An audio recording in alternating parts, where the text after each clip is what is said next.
A gente ter o Lula hoje na presidência, e lógico que ele foi eleito, a gente tem que respeitar o mandato que o povo conferiu a ele. Mas ele foi solto de uma forma totalmente ilegal.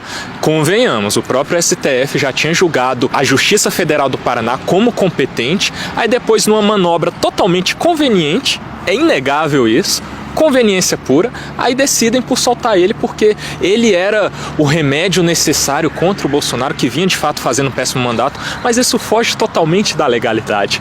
Então, cara, a gente tem conveniência tanto de um lado quanto do outro, assim, a gente passa por cima do devido processo legal, tanto de um lado quanto do outro. Assim, se é para relevar alguma coisa, que eu acho que a gente tem que fazer de fato do jeito mais correto, mas se é para relevar em algum sentido isso, eu relevo no sentido de prender o corrupto lá.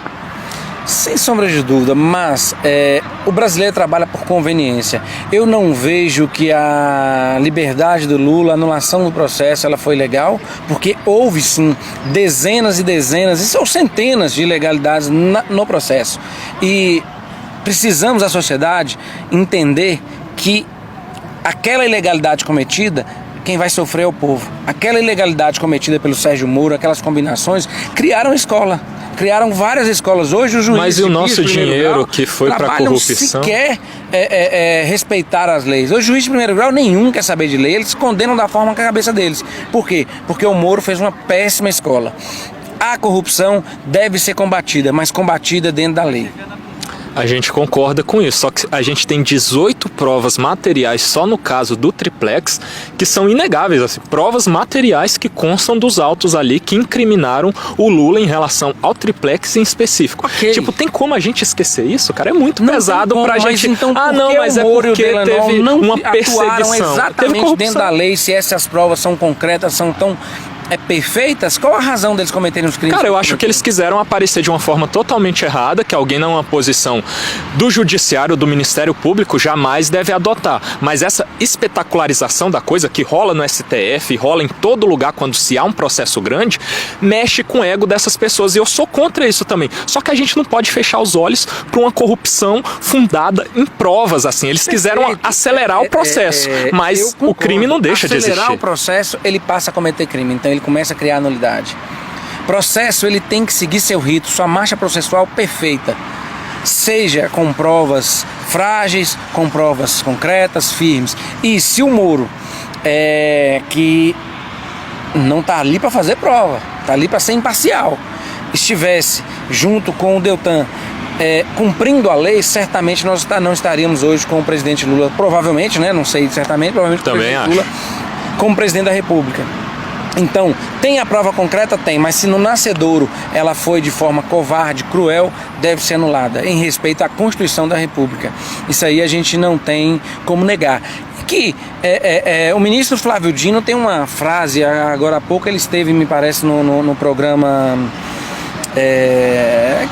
me fugiu o nome agora. Ele fala que é legítimo a pessoa gostar de câmeras, de aparecer, mas como ele ocupa um cargo no Estado, quando ele é do judiciário, ele não pode fazer isso, porque o judiciário carece de discrição, respeito e sigilo total em respeito ao investigado e até o investigador, porque tem dezenas de outras questões. Então, quando um membro da polícia, um membro do judiciário ou do Ministério Público começa a querer aparecer demais, o processo certamente ele é viciado. Não, a gente concorda nisso, não querendo passar pano pro atropelo do devido processo legal, que é fundamental para que seja correto e justo ali um julgamento, mas você acha que um cara como Lula, por exemplo, diante da sistemática que a gente tem de possibilidade de habeas corpus, que até vira uma litigância de má fé no final das contas, que é quando você tá querendo impetrar algo só para postergar ali o processo, mas que não vai ter efetividade nenhuma, tipo os habeas corpus que eles ficavam fazendo aqui no STF, vários o STF negava, aí depois concedeu um no final das contas quando era conveniente. Você acha que um cara como Lula, por exemplo, seria condenado na sistemática padrão que a gente tem do sistema judiciário aqui no país? Eu não sei te falar, porque se o processo tivesse a marcha processual corretamente, talvez nós poderíamos falar com uma forma mais concreta. Então, a partir da premissa que o processo ele foi todo viciado, eu também posso crer que as provas são viciadas, que as provas são ruins. Pô, mas o depoimento do zelador, o depoimento do corretor que o levou ao triplex, do zelador que o via passeando lá sempre. Esses depoimentos são viciados. Os documentos. A maneira da qual que o Deltan, que o Moro, que toda a Operação Lava Jato, ela perpetrou no nosso país foi uma maneira covarde, cruel, criando a própria delação premiada, a colaboração premiada, que era um instituto importante, foi utilizado pelo Moro, pelo Deltan, como moeda de troca. Então o depoimento daquele que fez a delação é um depoimento passível de confiança, porque ele precisava sair. E no cárcere, toda carne se trai. Mas crimes grandes assim de um presidente da República, por exemplo, que é feito, começa da base até chegar nele, se não tiver delação, ele nunca vai ser pego, né? Inclusive, é uma das minhas críticas ao governo Bolsonaro, que limitou a delação premiada. Sem ela, você não pega os grandes corruptos de fato. Eu acho que a delação premiada ela deve ser feita com bastante responsabilidade. Porque a delação premiada, ela trabalha com a conveniência. Então, para sair da cadeia, para sair do cárcere, todo mundo faz tudo. Então, mas não é só ela, tem que estar corroborado em alguma coisa, né? Mas o Moro respeitou isso. A prova, a colaboração premiada, ela é um meio de prova, corroborados com meios técnicos, provas materiais, etc., depoimento pessoal. Mas eles não fizeram da forma correta. Então eles pegaram um instituto seríssimo e transformaram numa patifaria. Tem todas essas questões, a gente pesa um lado e outro, mas eu concordo em muitos sentidos com você também. Mas eu acho assim que corrupção tem que ser combatida com toda a força, rigor das leis, das instituições, do Estado. E é isso, Mas precisamos enrijecer a sociedade eleitora, enrijecer o judiciário, que hoje se transformou num programa de TV. Sim. E os juízes que eu digo, todos, primeiro grau, segundo grau, terceiro grau, são juízes, devem ser penalizados, fiscalizados pela sociedade em qualquer ação que eles venham se promover.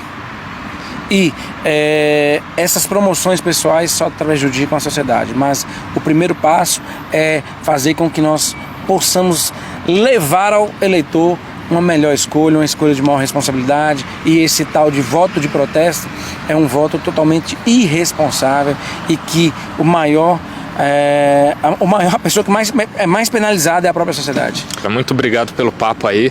A gente concorda na maior parte dessas questões que a gente conversou, menos na questão dos privilégios ali. Eu acho que a gente tem que cortar ao máximo. Mas é isso, é legal quando a gente tem um debate construtivo assim, que você coloca pontos válidos, eu também, a gente começa a refletir sobre tudo isso. Eu acho que discutir, deliberar sobre pontos de privilégios ou não, política ou não, hoje se discute a quantidade de políticos, se discute o salário dos políticos, se discute veículo, se discute política, se discute democracia. Sim. Quem outrora falava em democracia, hoje quer tomar a política do país. Então, é aquilo. Discussão ela é válida desde que seja respeitosa, num ambiente salutar e com o objetivo de uma melhoria social, uma melhoria até para o próprio debate, até para quem está aprendendo ali na conversa. Mas infelizmente ainda temos um país muito a aprender, muito a crescer e lamentavelmente eu não tenho visto e não vejo uma melhoria a curto prazo assim é difícil. Por isso que a gente tem que fazer um trabalho de formiguinha, como eu sigo tentando aqui, né? Para que as coisas mudem. Está de parabéns, eu acho que é o que nós precisamos. Se cada um fizer a sua parte, eu acho que nós vamos conseguir mudar um ou outro e devagarinho vamos conseguindo. Mas eu tenho esperança que tenhamos um país, repito, um país saudável para se viver, um país bom, e vamos torcer para que o presidente Lula faça uma gestão voltada para o social. E ficar de olho, né? Torcer e ficar de olho, cobrando quando errar, que ele mesmo disse, né? Meu governo tem que ser cobrado. Então é o que eu tenho feito, né? Vamos cobrar. E tá de parabéns e pode contar comigo. E é isso, tamo junto, viu? Tchau, esse foi o nosso papo hoje, pessoal, aqui nas ruas de Brasília. Hoje a gente conseguiu encontrar alguém aqui para ter um debate legal, né? Amanhã a gente tá de volta. Até lá. Uai, seu app de vídeos curtos.